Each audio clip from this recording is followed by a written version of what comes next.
Hi, I'm Garret, and my dad was the best in the world. He was a self-made man who started out as a humble dishwasher who eventually started his own restaurant and grew it into a multi-million-dollar empire. I grew up very comfortably thanks to that, and Dad was never the type who worked so much that he never had time for his family. No, he took me with him to work, where he taught me everything about our business. We played games together. He took me to so many different theme parks and shows and trips on his yacht. We did a lot together. I loved my dad more than anyone, and he showed me his love by being the best dad in the world. He gave me everything I wanted, every new console that came out, every new game. I even got the world's most powerful GPUs before they even released. He sent me to the best schools, and even though he was such a busy man, he'd make it a point to drop me off and pick me up every day at school. Every year on my birthday, Dad would host a massive party at our mansion where everyone was invited, and they were themed parties too. On my 8th birthday, it was space. On my 10th, it was sci-fi. When I turned 12, it was dinosaurs. We had people dressed up in way too realistic costumes roaming the grounds, growling and roaring at anyone who came too close. Even the food was dinosaur-themed. My cake was a huge dinosaur egg, and when I came close to blow the candles out, my dad burst out of the giant egg dressed as a velociraptor holding my actual birthday cake. People still talk about how legendary that party was to this day. Thanks to my dad, I was the most popular kid at school.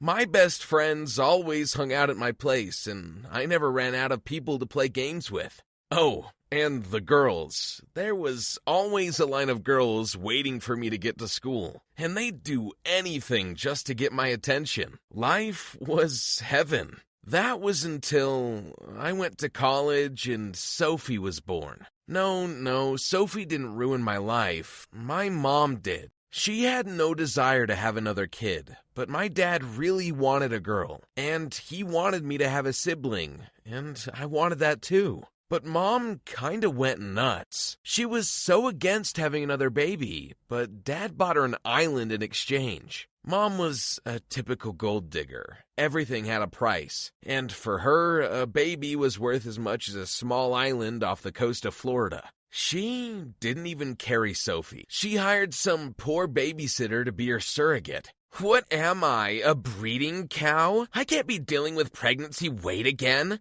I have millions of dollars worth of designer clothes, and I need to be able to fit into every single one of them. But Dad was just happy he was getting his baby girl.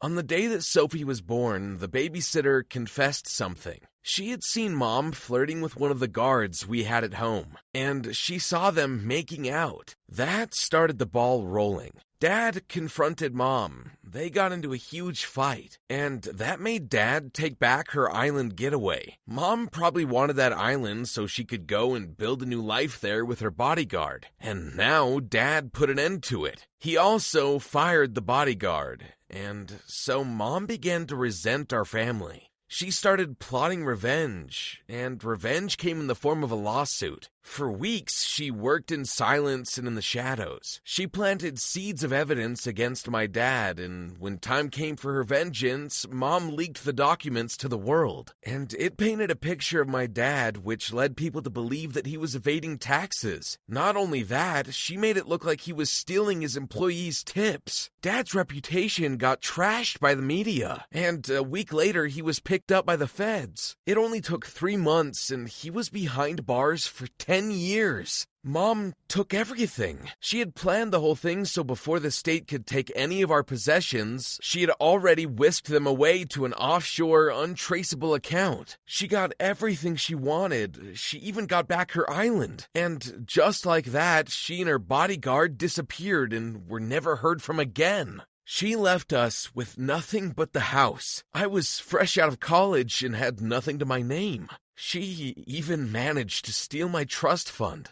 So there I was, barely in my 20s, and I had a 3-year-old to take care of. I had no money, no job, and had no idea how to care for another human being, because I was raised with maids and nannies who took care of my every need.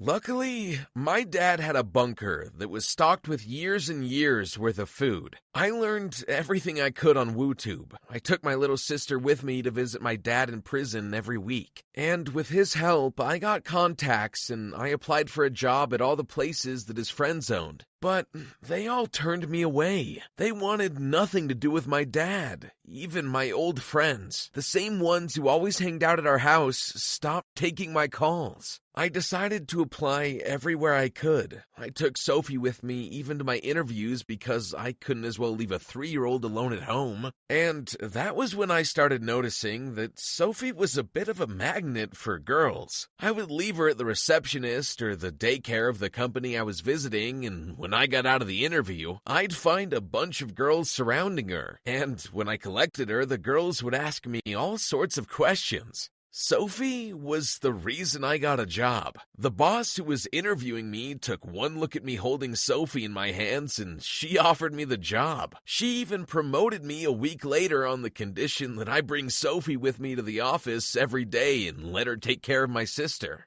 One thing though, none of them knew Sophie was my sister. They all thought I was a single dad, and that thought made the girls go wild. I had invitations for dates left and right. Every girl in the office wanted to go out with me. My boss Selena even told me outright that if she could have Sophie as her stepdaughter, she would happily marry me. Whenever I would take Sophie out for a walk in her stroller, I'd get envious looks. Women would always stop us and ask to say hello, and then they would always slip their number in Sophie's hands. Some were even more obvious, and they'd just openly ask me to go on dates. I was slightly confused by all the attention, but I also enjoyed it a lot. Within a year, Selena made me her VP. She and I went out a lot together. Sure, she was a few years older, but when I would see how she took care of Sophie, how she doted on her, it made me feel close to her, made me admire her maternal instincts.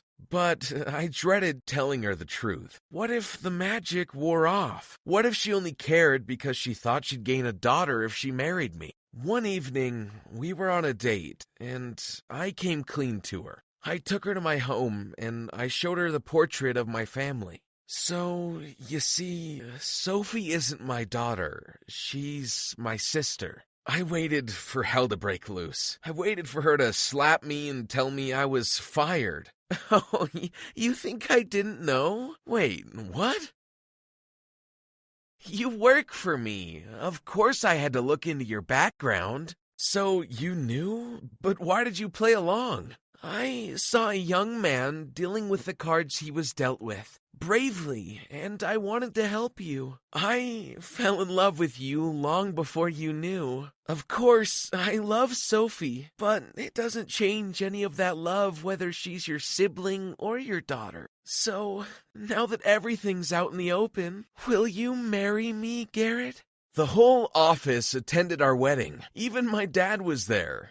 Well, virtually. Our receptionist held up a tablet and Dad was able to watch the whole thing. Funny, really, 'cause Dad and the receptionist spent a lot of time chatting during the special day. And wouldn't you know it, they ended up dating. A year after our wedding, my dad was released for good behavior. And the moment he got out, he and the receptionist, Mary, got married in our backyard. We kind of became this strange, big, happy family, with Mary and my new stepbros, her 2 sons. It was also pretty weird that Selena was older than her new stepmom, but we love our weird family, and we laugh about it a lot. Dad eventually got his old company back thanks to Selena's help, and we were back to our comfortable life. But one thing bothered me and Dad, and one day Dad talked about it. You know, your mom never really got the justice she truly deserved.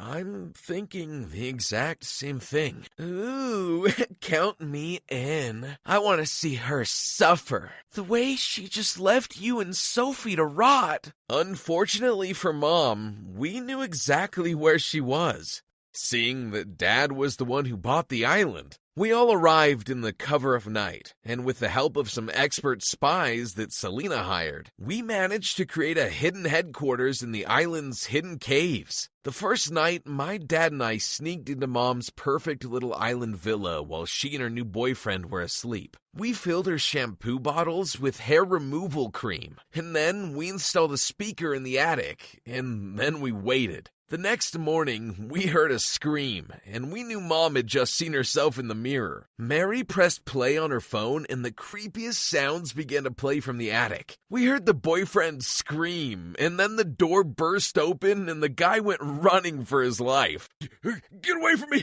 No, you're a monster! Help! Someone get it off me!" The guy sped towards the boat, and within minutes, he was speeding off the island, never to see Mom again. Mom yelled, begging for her boyfriend to come back. Her face looked like a horror movie from all the mascara and makeup that ran off from her tears. She really did look like the monster she was. That was when we appeared out of the bushes and laughed at her openly.